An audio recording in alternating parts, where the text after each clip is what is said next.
Happy Wednesday, Channel Surfers. Welcome to Remote Reality. I'm Lauren. And this is Dee. And we are here about to drop our first coverage of Love is Blind, which I have been waiting for since we started this podcast back in April. Last year for my birthday, it was the day of the Love is Blind finale. So I had a birthday party that was Love is Blind finale themed. We had my friends guessing who the winner would be of the episode, even the ones who had never seen it before. It was quite entertaining, and I'm definitely looking forward to doing that this season as well. Maybe go live a little bit and let the channel surfers join in. But yeah, we had a wild time. We did some guesses. Here we are, Love is Blind season 9. Dee, I love this show. You've never seen it. This is your first time. I have never seen it. Yes, I found it very interesting. Do you see my obsession? Yeah, the concept is very unique. And yes. I like the idea that, you know, they're talking to each other and getting to know each other and fall in love that way instead of actually seeing each other face to face. Absolutely. Now, from the previews, this season looks like a shit show, and I cannot wait. I can't either. Even episode 1, we're starting out with some love triangles. Yeah, I definitely see that coming. For example, we have Sparkle Megan, who I think this episode is probably named after. That's what I was thinking when I saw when I started watching it and I seen that she calls herself, or her nickname is Sparkle Megan. I guess this is more of a love quad because she's talking to Blake, 32, Mike, 37, and Jordan, 29. And the guys are feeling her. Yes, I was surprised when they went to the men's quarter. 2 or 3 of them saying they were into Megan. Yeah. Absolutely. Well, this is Love is Blind, Season 9, Episode 1. A Love That Sparkles. Let's watch. Remote reality, yeah, that's the key. Unlocking stories wild and free. With the host, side by side. Channel surfers, let's ride. Dee, since you've never seen Love is Blind, I'm going to go point out something that was in this intro. Did you notice the gold cups in the intro that were like in a dishwasher? I noticed gold cups. I mean, even some of them are drinking out of gold cups. They do it throughout the show. You see gold bottles of wine, golden cups. That's really for the edits, so we don't know where they are and what stage of the drinks. If they want to mesh something together when they had a full cup with something when they were almost to the end, they can edit whatever happened in the middle out and splice that sentence together. So that makes sense. It's an editing trick. But I was wondering, why are these in the dishwasher? Am I overthinking this? You know, I actually had a note in my notes that says, why aren't these people, they're not drinking like we usually see on Hunt for Love. They were constantly drinking. Does nobody get drunk? There's not. Well, they get drunk. Okay, because I was going to say it's very mild, sedate drinking in this episode. At least that's what the edit is showing in this episode. Where's the drinking? It happens. They're just going to ease us into it. If we came out full crazy on the first episode, then there would be nothing to build up to. So Kalibriah, age 27, she says you have to fall out of love with your type in order to find the one. I never heard that before. Is that a saying that you hear when you're dating the wrong guys over and over, maybe? Possibly. That's the only reason why I could think of for somebody to say something like that. Because usually if you have a type and it's a good type, you don't stray from it. So I can see if it was a bad type why you would say, okay, I need to get away from this and maybe this experience will help me do that. I don't think I ever really had a type. It's like vastly different between the boyfriends I dated. Yeah. Looking back on it, I think mine was too. I don't think I had a particular type. Vanessa even is saying a few of the girls are like, yep, that's true. Yeah, maybe this experiment will help them break out of whatever types they have. Maybe it won't. Now, Michael, he is age 39. He said, great love takes great risk, and I'd rather risk my eyes and use my heart. Vanessa goes, I would go say that in the pods. That is so cliche. This is all so cliche. Somebody writing this stuff for them? ChatGPT before they come into the house. I was they haven't even edited it down. Nick says that the greatest love stories are the I would never have gone out with this person. They would be the last person in the world I'd be dating, but then I got to know them and it turned into love. That was actually how it worked for me. Actually, I had friend zoned my husband probably for almost a year before we actually went out on a date. Oh gosh, not only did I friend zone Rob, but one of my friends was talking to him and another guy, and I was like, this dude is a sarcastic jerk. Definitely pick the other guy. I can't believe you like Rob, my husband. I did the same thing. I fixed him up with one of my friends, and then he called me and said, "What were you thinking?" Because she cussed like a sailor. He nicknamed her Popeye. And he married you. And he married me. Yeah. And you cuss like a sailor too. No, I don't cuss as bad as she did. She doesn't, by the way, cuss like that now. But back then, it was every other word.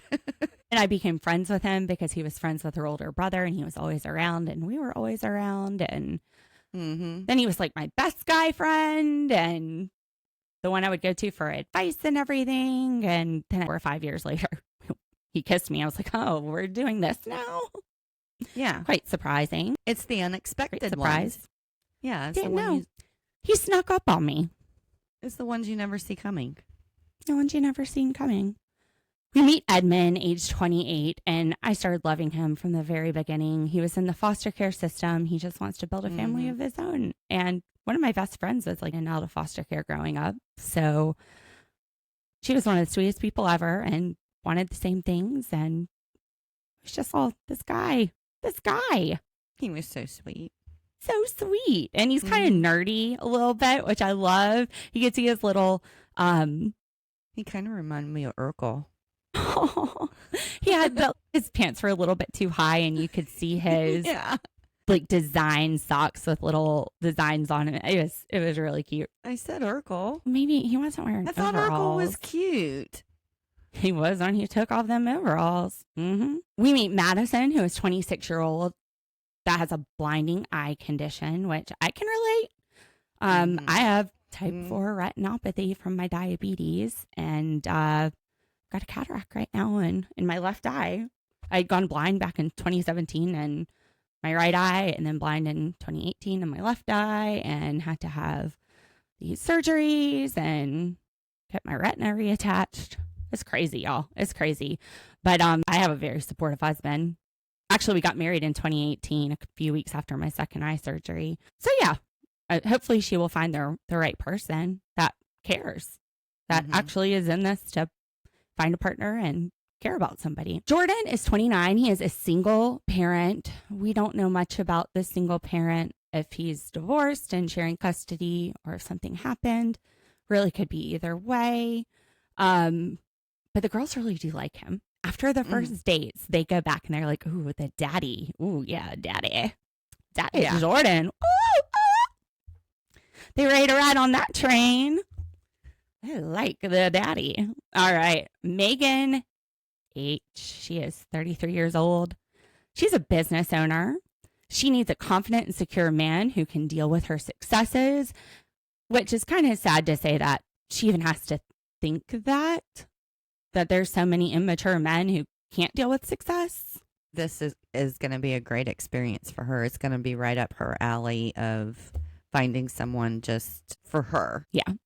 Most guys, at least 10 years ago when I was dating, that wasn't a problem. My success wasn't a problem. No. I had one guy tell me before I went to law school that no one would want to marry me if I became a lawyer because women belong in the house. Wow. And I was like, well, I didn't like you that much anyway. I've been like, bye-bye, asshole. Oh, there's so much more to that story, but we're not going to get into it. I'm sure he's going to live up to the name. Yeah, I can't get into that. It's a friend. Anyway, somebody I've known since like middle school. But yeah, that was fine with me. I wasn't going to sit there and hold back my success and move forward in my education because somebody thought it was a bad idea. Yeah, that wasn't for me. Nicholas says that love is blind, so you won't know about their income. By Nicholas, I mean Nick Lachey. He's like, you won't know how they look. You won't know about their income. But honestly, that's probably a conversation they need to be having in the pods. I wouldn't be surprised if they don't have some way of asking questions without asking that specific question. Like, you're going to be able to tell if someone's successful at what they do. But even if they're successful, that doesn't mean that they don't have a lot of debt. It doesn't tell you about their spending habits. It doesn't tell you about how they feel about saving versus spending. Just look at 90 Day the Other Way. We are seeing issues with these couples where they just have such different opinions on finances. Yeah. Well, maybe it's something that might come out later, like in the dating stage, instead of like when they're talking to each other in these You mean the pods right off the engage bat. stage? Yeah. You mean after the engaged. first episode? Before they're actually married. But finances can be a deal breaker. I agree. So hopefully they'll talk about it later. We made a few characters here. Rohan, and the date says, how do you spell that? And he goes, starts with a K. That's pretty funny. That was funny. And then Dylan, who has only ever watched 2 TV shows. Mm-mm. And his date is like, that might be a deal breaker. And I'm like, you did what? Who are you? What do you do with all your time? Probably Was he productive Amish? things that I don't do. Maybe he grew up Amish or something. When did he leave? I mean, my uncle grew up Amish until he left. But Yeah, I would think if you grew up And Amish, he's- you'd be addicted to TV by now. he watches a lot of TV. I don't think he's addicted to it. Well, We meet Casey, who dated her high school boyfriend on and off for 10 years. And she became single pretty much again at 27. He cheated on her, so she's never been in a relationship where she wasn't cheated on. And she talks about how he was following a bunch of pretty blonde girls on social media. We don't get a lot of detail about the cheating aspects of it, but it hurt her self-esteem. she's beautiful too. Which, Love is Blind, but I think she gives some details away to her looks. She started talking to Patrick, who is 30 years old. He played basketball in high school. And she says she does hair and makeup. She's always the person doing hair and never the bride. That's kind of cute. She's only 27, though. Her sister sings in Korean because her dad was on his LDS mission in Korea and he sung in Korean. And she says, so my sister is a little cute white blonde girl singing in Korea on tour. First of all, when you say Mormon, there are a lot of very pretty blonde Mormons. Mm-hmm. A lot. You're right. She probably was giving away clues to her looks. And then she describes how her sister looks. So she's basically saying, hey. I'm blonde, probably blue-eyed. And then Patrick is saying I played basketball. So unless he's Muggsy Bogues, he's tall. If y'all don't know Muggsy Bogues, he played for the Charlotte Hornets. He was like 5'7". So they're trying to throw things out there about their looks that might make the other person be attracted to them. Or Well, find he's them also a appealing, construction manager. So Maybe. Yeah, because if somebody does have a type, a blonde, that's usually the go-to with guys. They, they don't say, "Oh, she's brunette." funny though, like as a girl, I'm not super into blondes. Yeah, I've had dark-headed guys, and I married a blonde though. I married a strawberry blonde. I was engaged to a blonde. I married a bald guy, but I like this dark-headed. I just like them all. Anyway, Hair, no hair. I don't have a type. Let's be real. That's what I said. We don't have types. Patrick was insecure growing up. He's telling us in the ITMs because he was the only Asian kid. He lives in Colorado. He's like the Asian kid in school, in church, the friend group. Mm-hmm. And he's pretty funny. He meets a woman named Anna and he says, what's that short for? She's like, no, it's Anna. And he asks what her type is. And she's funny too. She goes, I usually go for red flags. I had written down besides funny and sarcastic. I loved her. I loved her too. She's very spunky. She says it like it is. Now she says she usually dates white guys, but she goes, it's because I'm in Colorado. Like this state's whitewash. We don't have any flavor. They both have parents that moved here from a different country. They both spoke different languages growing up. They speak more than one language. She corrects Patrick immediately when he's like, Anna. And she goes, Anna. Mm-hmm. Oh, Mm-hmm. you're right. So then Anna goes out with Blake, and she says she likes, for an ideal date, putt-putt and yummy foods. That sounds like a nice date. I like yummy foods. Yeah, I do. Putt-putt too. ain't bad, especially after free brewskis. Mm-hmm. And then she says she's going to put a smiley face by his name, which I was like, that okay, that was me on Sister Wives last week, sitting there doing sad faces because I didn't cry. My Lexapro got me to the sad face point, though. I was like, maybe they have a sticker book at the back of the pages. They can put like little stars and happy faces and sad faces next to the names. Now, Blake tells us he's there because grandma's giving him shit about not being married yet at 32. This sounds like my grandpa in my late 20s. He was telling me if I didn't find someone soon, I was going to be an old maid. Cute. So he took a career break to find love. And that takes us to Blake and Sparkle Megan. In comes Sparkle Megan. They both prioritize their career in their 20s. Megan is 33. Blake is 32. She says that men are intimidated by her, by how she lives, the car she drives, the house that she lives in. I'm wondering how much of that is financed. I don't know. Isn't she the one at the very beginning that said she was trying to find someone that wasn't interested in money or the money that she made or something like that? And she worked in the oil industry, and now she's starting her own business.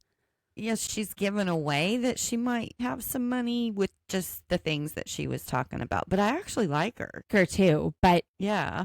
unless, I don't know, you know how I am. I'm like, Yeah. I've always been that way. I'm like, drive old cars, like get the house that's a third of what I qualify for and fix it up and live in that at a low price. I understand what you're saying. I just think that a lot of people, women and men, that their confidence in dating and stuff involves how much money they make. I can't tell you how many times somebody's reached out to me and they'll be talking, and the first thing they do is either tell me how much money they've gone through or how much money they make and how successful they are. It's such a shallow Given thing. what we do talking to debtors, we realize that what you make doesn't show your net worth. I know. If you're making a lot of money, like, and you're spending a lot more money and you're not investing and you're not being smart with your finances, you could be making 7 figures a year and be broke. We know that, but what I'm saying is how some of them use it as a tool in getting dates. To me, vehicles are such a bad financial investment. You are paying money to buy something that's maybe $50,000 brand new. I don't know what a new car costs, but we'll just say that. But I do know depreciation, when we get to somebody's car and we're valuing it, it's about 15 years old, you're looking at $5,000 or less.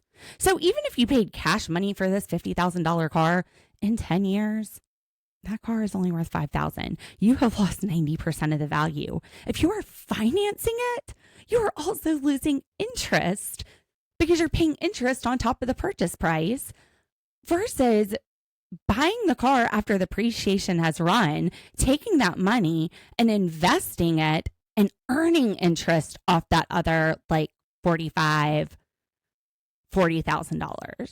in an investment. It's just, go to Dave Ramsey's website. He talks about car depreciation. I am not a huge fan of Dave Ramsey. I don't agree with everything he says, but that is one of the things. This is why my in-laws call me Dave Ramsey.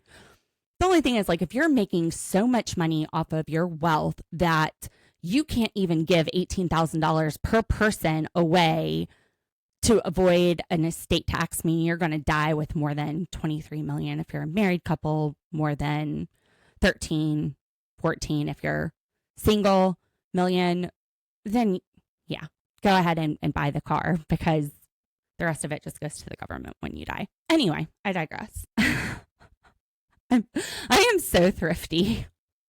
But this is also part of why I had no debt at 38. Where were we? ADHD. Sparkle Megan. She's sparkly. Next we see Sparkle Megan with Sexy Mike. I wrote down Magic Mike. And he is crushing it. He says you're crushing it at 33 because she's starting up her own business. Mike is a real estate investor. He used to work in finance and asset management, but a desk job to him was soul sucking. And I was thinking, that's what we do. He's a hunk. You think so? I said I wrote down Magic Mike next to his name. The Magic Mike had a different meaning for me. Oh, well, sorry. No, I was just thinking, I just wrote it because he doesn't look like the guy from Magic Mike, but he could be Cute. Channing Tatum. He could be on stage with the guys in Magic Mike. Hubba hubba. Now she tells Magic Mike that she is a type A perfectionist. And Mike's answer is, are you going to be pissed if I'm a slob? And she says, well, I'm kind of traditional, but don't push it. No, this is going to be an issue. If she is type A, it might be cute to clean up after this man's stuff for a year. I don't know. I couldn't deal with it. Well, he didn't say I'm a a slob. slob. He said if he left something on the island and forgot to put it up or something like that. Do you know how much I leave on the island and forget to put it up? Everything. Okay, well.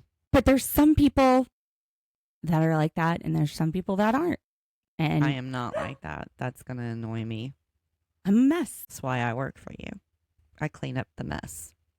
You keep me organized.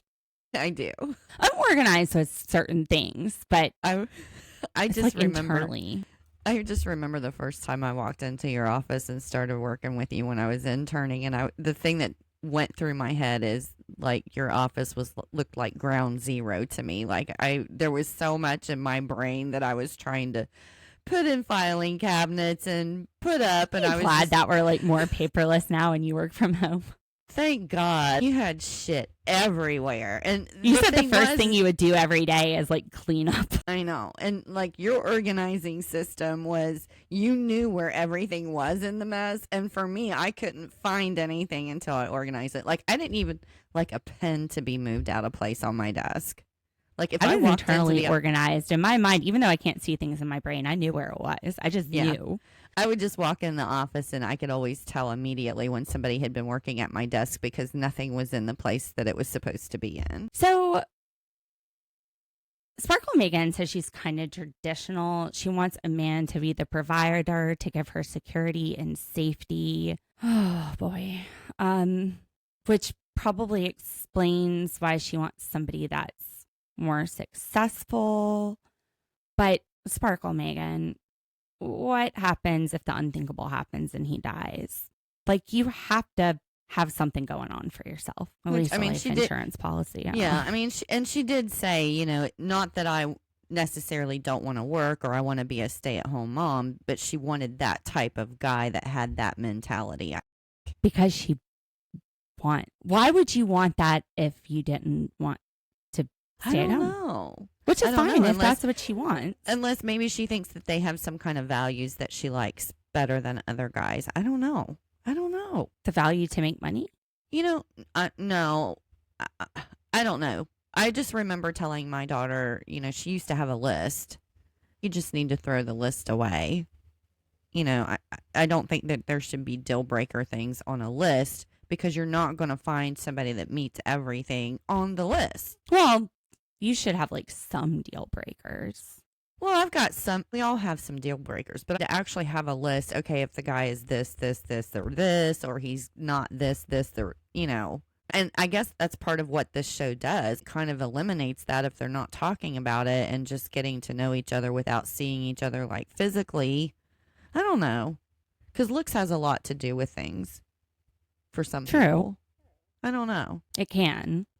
I'm just rattling. I'm going to shut up. Sorry. I hate when I overthink because then it comes out my mouth. I overthink all the time, which is why I never shut up. I talk to myself like I'm and answer myself. Now, also, Mike says he's chased independent women before and they never want to settle down. So I'm already like, why are you going for this person who's about to start a business? Well, I don't know if he's going for her necessarily. They're still talking, though. Jordan, 29, has his date with Sparkle Megan. And he's going to try to guess what kind of car she has. He's like, Beamer, Mercedes. He says Kia. And she goes, no, not a Kia. And he goes, well, I have a 2013 Kia. He has a 5-year-old named Luca. And she says that she was dating older and older men. And he asked why her relationships fail. She's like, well, I went the whole other way and dated a guy way younger. And he wasn't ready to settle down and have kids. And he was like, oh, you're moving fast. She's 33. She's not really moving fast if she's 33. Yeah. It's a good thing to say whether or not you want to have kids or not in this day and age, because a lot of people don't. Well, he had a vasectomy. He goes, I can get it reversed. But then he's like, whoa, you're moving fast. Like, and then he's real hard up for her, for Sparkle Megan. I thought he was kind of young for a vasectomy and only having one kid. I wonder if there's, well, no, because he said he could have it reversed. He is concerned, though, on this first date. He thinks that they have opposite aesthetics. And she's like, well, not everything is sparkly. So we go back after the first round of dates. Jordan can't stop thinking about Sparkle Megan. The girls all love Jordan in the house. Mm-hmm. They're all about that daddy. Then we see Alley Cat. She is 27. She was in the Army Preserves. She is hot. She is gorgeous. Stunning. And she nailed it when she said that she sounds different than she looks. Really? I didn't notice. Yeah, she just sounds so soft-spoken. She reminded me of Lauren from Big Brother. Mm-hmm. She's very soft-spoken and everything, but then she's got the tattoos and everything. She's gorgeous. She's like, maybe that's a question for my therapist. She meets Antoine. Antoine goes by Tony, but he kind of waffles back and forth of how he should introduce himself. So he goes with both. And Allie goes, well, that's like me. My name is Alini, but I go by Allie. So we've got Allie. We've got Alini. We have Tony, Antoine. Put them all together. What do you got? Antoinini, which sounds like a delicious Italian dish, even though neither of them are Italian, but yum. I don't know. From the time she said what her real name was, I started thinking of Bellinis. Ooh. Yeah. 5 o'clock somewhere. Mm-hmm. Now, I wrote, chill out, Tony. I guess this one is date 1, but he's like, I can see a proposal. Slow down, Tony. The brakes. I wish we knew what the timeline was with them. They're in the pods, I think, for like 2 to 3 weeks. I wonder if that really was the first date. The editing is all over this, so no idea when this happened. But Tony asks if Alini has a middle name, and she says no. In Brazil, we don't have middle names, and he didn't have a middle name either. Now, he's from Russia, and he speaks 3 different languages. She's from Brazil. She does too. Half of his family is in Russia. The other half of his family is in the Ukraine, which has got to be very difficult right now. The government is what's behind this war. Like, my friend is from Russia, and she's not, like, she's been in the United States for over 20 years, but she doesn't agree with this. And this, you have families here being divided. It's sad. Now, he says he wasn't sheltered. He had to build his life up for himself. He's traditional about how he treats women, which I'm like, what do you mean? Can we expand on that? But they start talking about what they want for their future kids.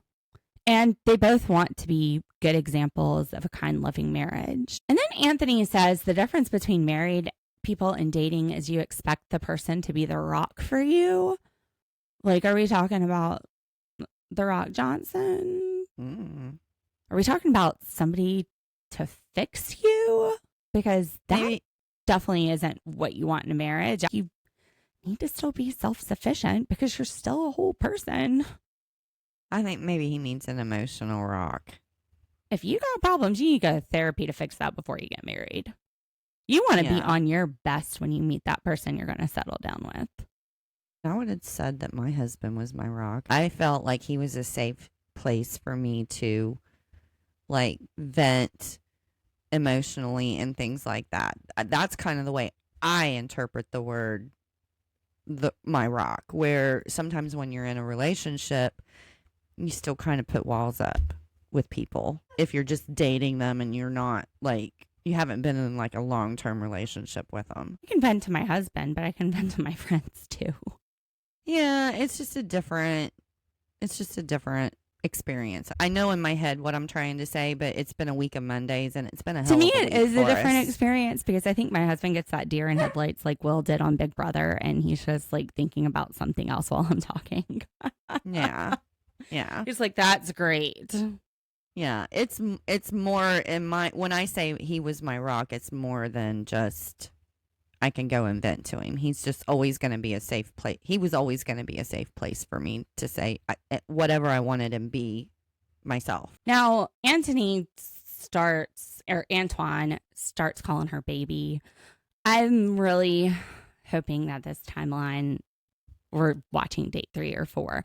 My guess is that they dated a little bit in the pods, but they just didn't have any drama. So editing said, cool, we'll wrap them up pretty quick. Now, Edmund, his top choice is Kalibriah. And he goes in and tells her, I feel a spark. And she says, where's my man? And he says, right here. They were very cute together. I liked their dialogue with each other and their interactions. It was very cute to watch. They both want a non-traditional marriage. And she's okay. They can do whatever, 50-50. It's fine. It doesn't have to be one way or the other. She wants to be able to use her degrees. She's a social worker. And this is where it gets kind of fate. You see fate start to come in. He played college football. She played college basketball. So they are both college athletes. He's a realtor. And she goes, what a coincidence. I really want to go into Section 8 housing. I want to buy that to help people. And then she tells him that she does social work. And he goes, I know social work because I was in and out of the foster care system. Mm-hmm. And she owns a nonprofit group home. And he says, I haven't told anybody about being in and out of foster care. She goes, it's our secret. Tell me about your life experiences.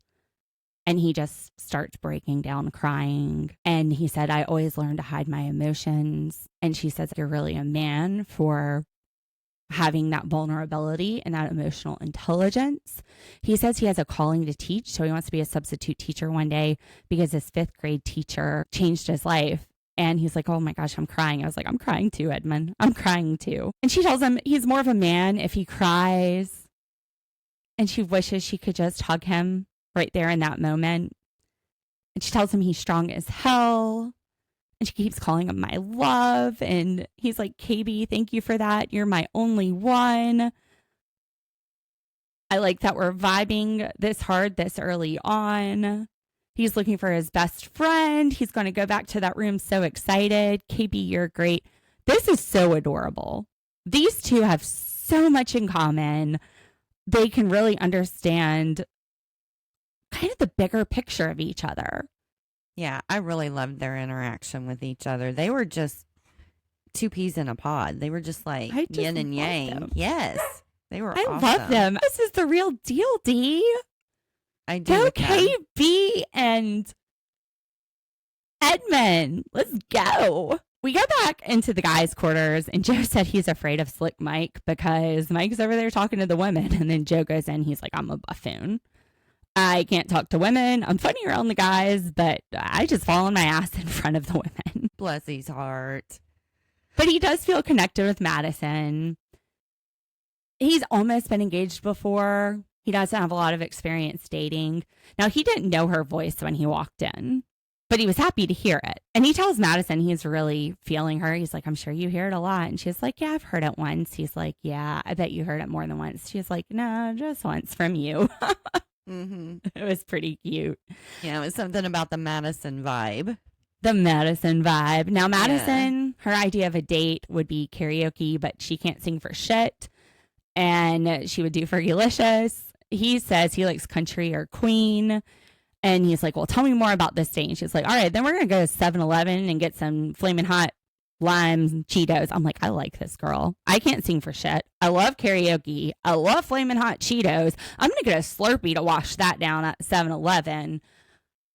Although my go-to karaoke would be Dr. Dre. I sing horrible, so I don't know what I'd do at karaoke. Yeah, my best friend, when I was in Catholic school in 7th grade, she turned to me during Mass and said, don't sing. And I said, God wants me to sing. And she says, you offend God when you sing. So that sums it up. It's on my bucket list of things to do. I've never done it. I wrote, I think Madison's my soulmate. It's my girl. So then she's like, well, you plan out the rest of the date. I've done enough. He's like, you set me up for failure with 7-Eleven. No, sir.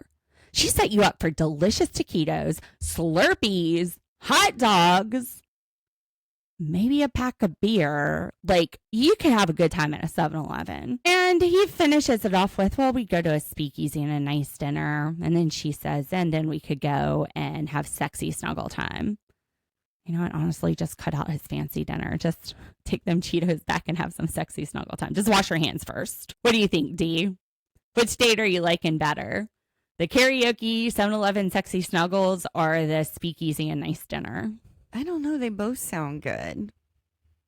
Like, but I don't think I would combine them. Maybe do like karaoke, 7-Eleven one night, and then the speakeasy and dinner a different night. I don't think they belong in the same sentence. Agreed. She had an idea and he had an idea. And then she's like, you're a hoot. So I like their banter with each other. Mm-hmm. They're very playful. I thought this was cute. Madison and Joe. Yeah, I thought the hoot was cute. I think he even commented on it. It was. He's like, and she's like, I haven't used that in a long time. And Madison, she's the one with the eye problems. But I do like that connection that they have. Ali and Antoine, we are back with those lovebirds. They're just moving so quickly. He walks in with his hi babies, and both of their first jobs were at McDonald's. She was 14, he was 16, and they both started learning English at 8. And they both got bullied. And they both didn't understand some of the English things. Like, she said someone would talk about giving a buck. And she was like, what are you talking about? What's a buck? And it's funny. My friend, he moved here from Nicaragua when he was 12. He's like a major in the Marines now. But he didn't start speaking English until after he moved here. And it's very similar with him in these expressions. For example, he says scary cat instead of scaredy cat. And he's like, well, what the hell's a scaredy? And I'm like, that makes sense. But we're all like, nobody. It's not scary cat. It's scaredy cat. See, and I was just sitting here thinking, apparently I don't know English either, because when she was saying that, I thought she said bug, that they would say, here's a bug for lunch. And I'm like, what? Those kids were so mean to her. That's what I was thinking. Sitting here thinking, I don't know English either, because I remember moving from up north to down south and my dad saying, well, before we get there, just know that people talk really slow and they say things like fixin'. And I could not wrap my head around like I'm fixin' to. And I still don't say that. I'm fixin' to turn 13. I was like, you're fixin' what? Yeah, I unfortunately do have that in my vocabulary. I've crept into y'all, but I still say you guys. It's interesting. Like, he used to dream in Spanish and now he dreams in English. So it just reminded me a lot of one of my friend's stories. Now, they both had dreams about each other. She had a dream that Antoine was coming out of prison and she couldn't see him, but she was with his mom. And he was like, well, I haven't been to prison yet. It's pretty funny. Yeah. And then he's like, you might send me there. Which I'm like, for what? Is this like a Dateline episode? I'm scared. He had a dream about her as well. And he asks her, how do you feel about me? And she says, I usually have my guard up, but I love you. There hasn't been a moment that I haven't thought about you. And then he said, I appreciate you sharing that with me. I'm like, you dick. No, I was waiting for him to just let her down as easy as possible. Or I was like, what an ass. What a response. She was like, I love you with every cell in my body and things. She was saying these things. And she's like, I'm not usually this vulnerable. And then he starts with, I appreciate that. I wanted to reach through that room and slap him. But then he goes, and I love you too. And I dreamt about you too. And all of these signs I'm getting from God, from my heart, from my soul, from these dreams. They're all leading me in the right direction. And I know this is the right direction for both of us. And then he proposes. That's what, when I was like, that's so sweet. How long has this been going on? Because this is the first episode. I wrote, what the fuck, with a laughy face. There I am. There's my face. And she ugly cries and says yes. And that her mascara is not waterproof, which is good. Waterproof mascara does not go on as well as not waterproof mascara. Yes, and she was completely wrong. That beautiful girl did not do any kind of ugly cry. It was She's not ugly. Very pretty. And I said, I hope that the edit has just set up the storyline that they have no drama to report. So why not give us a little teaser at the end of the episode, which this episode ends with the walls coming down. You don't see their reactions.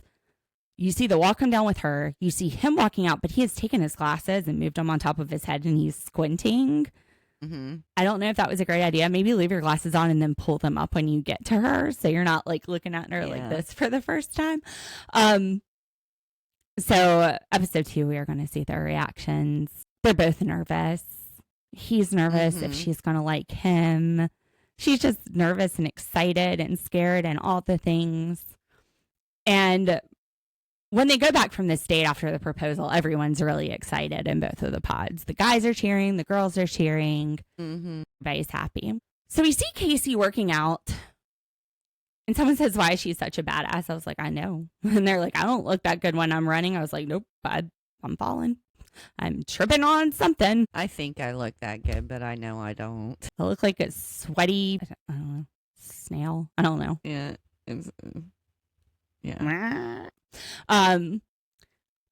We see Jordan with a box of pictures of his handsome little guy, Luca. And I wrote, I totally feel this. Like, if Rob takes Jake to the beach and I stay home to get stuff done.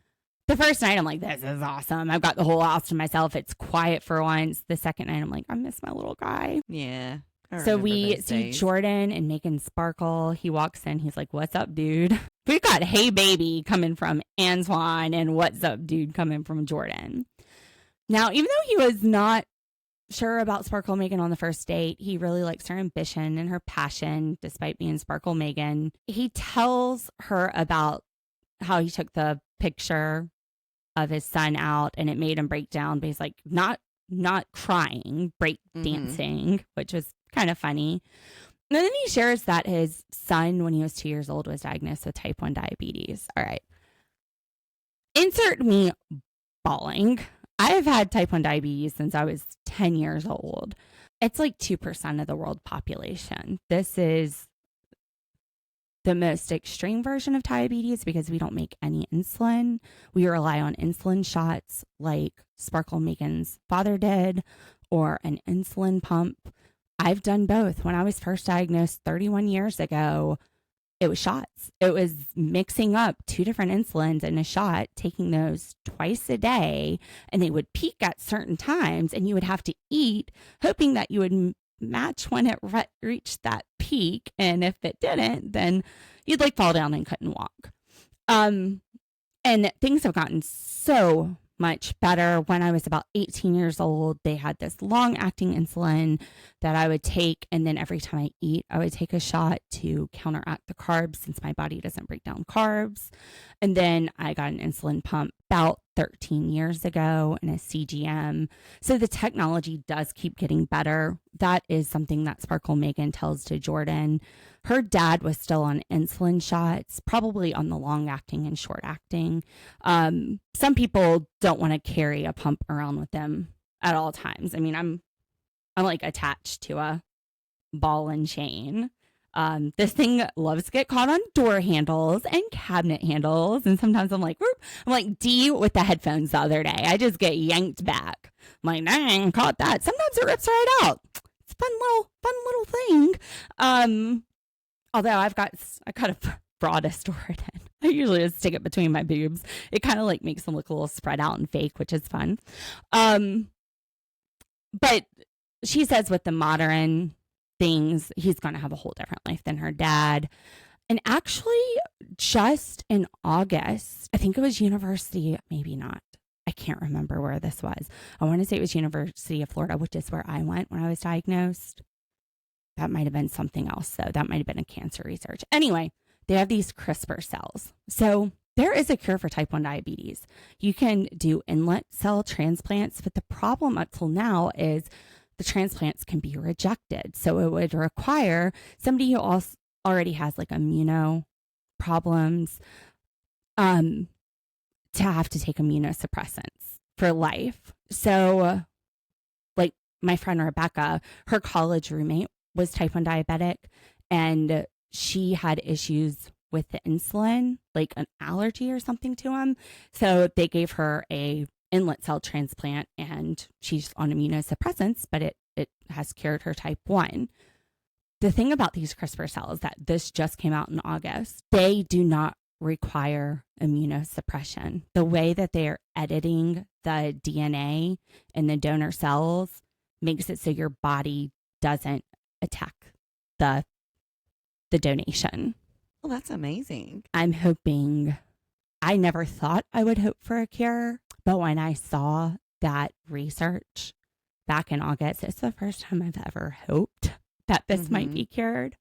I'm going to cry just like talking about it right now. This is a crazy thing to live with. Oh gosh, my depression lamp just went off. Let me turn that thing back on. You have to think about every single thing you eat. You have to put how many carbs you're eating into your pump. When your blood sugar gets low, I'm funny as hell when my blood sugar is low, but sometimes I'm dizzy as hell and just need to lay down.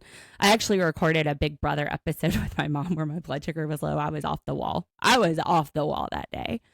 And then sometimes when it's high, I need to just sit there and wait for it to come down. So I was bawling. I was diagnosed at 10, but just the thought of these little kids having this at 2. He said he was 2 when he was diagnosed. Yeah. And it's a lot different now, but it breaks my heart. I think it's type 1 diabetes month. Oh no, that's November. Just kidding.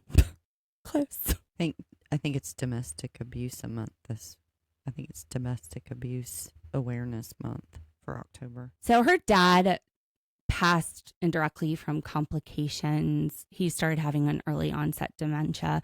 So not like he had very unregulated high blood sugars, which it's hard. It is hard to be type 1. It's something that is constant every single day, every waking hour and a sleep hour. It's my pump going off at all hours of the night and me having to give myself boluses. It's me having to sit down and eat something and wait 15 minutes and then eat something else that doesn't fix it. It's having to know what you're putting in your mouth to put the carbs into your pump. There's never a break from it. Never. And sometimes you just need a break. Anybody who has had type 1 diabetes long term has come to parts where they're just exhausted with the self-care part of it. It takes so much energy to deal with it. Mounjaro has been a life changer for me. It used to be that I would have to give myself insulin like 15 minutes before I ate something. So it's like, well, if I don't want to eat it all, I still have to eat it all or I'll get low.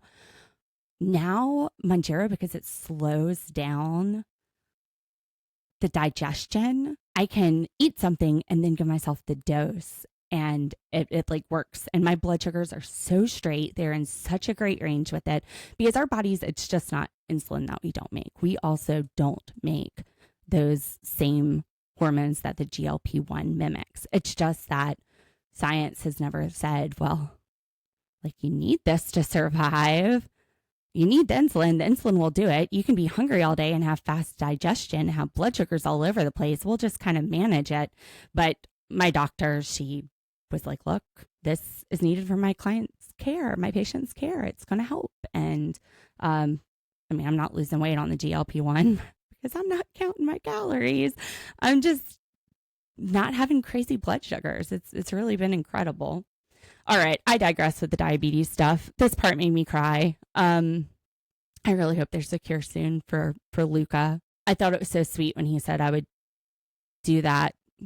I would Switch rather be places with diabetic. him. Yeah. I remember my parents crying when I was diagnosed, both of them. I can see that. I think most parents would be that way. Now, he's still guessing cars. He's like, Audi? Nope. Mm-hmm. What do you think? You got a guess on what sparkly? What she's driving? Mhm. I'm going to say it's something simple. It's not going to be fancy at all. Maybe a Lexus or a Honda. This would be a Toyota. smart decision. I was going to Yeah. say Porsche. Ooh, good one. I love her leopard onesie that Oh Sparkly my Meg gosh. is wearing. I thought it was a dress at first, and then when I seen her moving around with the second guy that she talked with, I seen that it was actually like a jumpsuit. And I was like, well, that's even So cuter. I love it. Now, he asks Sparkly Meg, Jordan says, what should falling in love feel like? And she said, exciting, scary, fun, and joyful. And he says, are you having any of those feelings now? And she said, I'm having a lot of them. And she goes, what about you, Jordan? What does falling in love feel like? And he goes, well, it should feel like this. It was What a perfect ham and cheese answer. sandwich he is. Yeah, it was a perfect answer. Way to go, Jordan. It doesn't really score the points with her. The way the edit is showing it, he's kind of the last one on the list, because then we see sexy Mike, and we see her saying she doesn't know if she is aligned with Jordan. Mm-hmm. But Mike, she doesn't even know his age at this point. She's like, can you tell me? And he's like, you want to guess? He's just playing games. And then he tells her 37. And she's thinking, this could be good. I want to build an empire with somebody. I don't think you want to work with your spouse. Maybe you do, but like, I know spouses that have worked together and like one of them dies, and then you're left with the business and you're the only one running it. It can work, but I've seen it not work before too. I worked with a boyfriend and that didn't work, and you were our paralegal. I got to witness that. I was like, so glad I'm not him today. Yeah, that wasn't good. All right.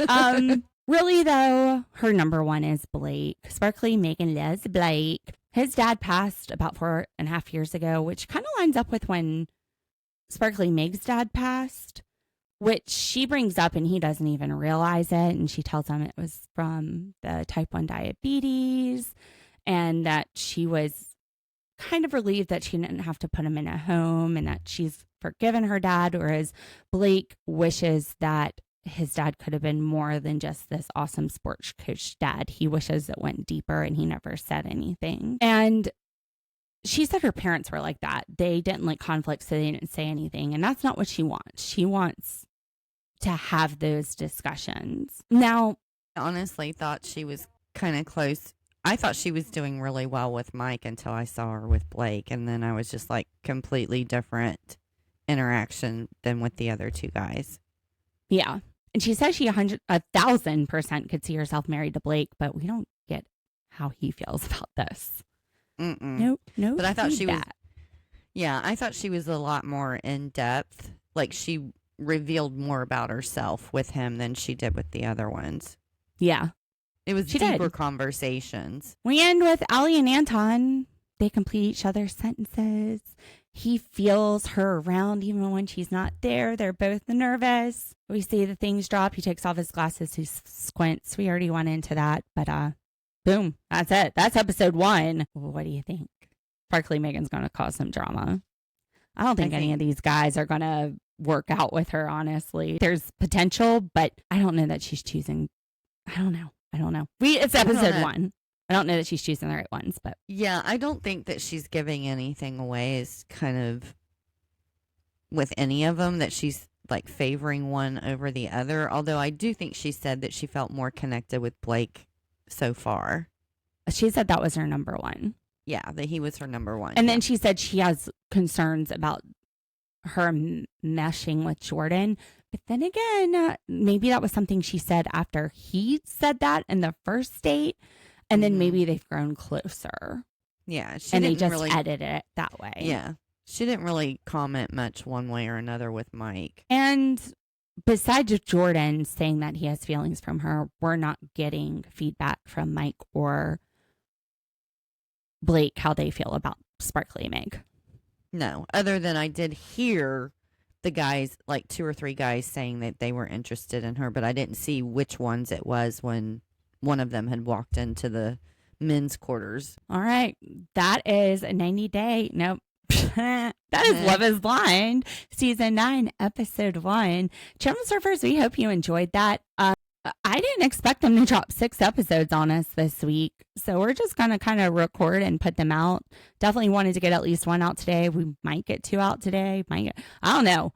We're going to drop them and we'll see. But we're going to get them out to you as soon as possible. But here's episode 1. We'll figure it out. Well, the week after, it's 3 episodes, then 2 episodes, then 1. So I'm thinking next week, we maybe do a Wednesday, Thursday, Friday, following week, Wednesday, Thursday, and then the finale we do at the finale night, which might be on like a Sunday or something. We'll figure it out. Live? Will it be live, the finale? It has been sometimes. I don't know. That's usually the tell-all. Okay, gotcha. All right, channel surfers. Well, we will be back soon with some more Love is Blind. See you then. Bye. Let's ride. Make sure to like and subscribe.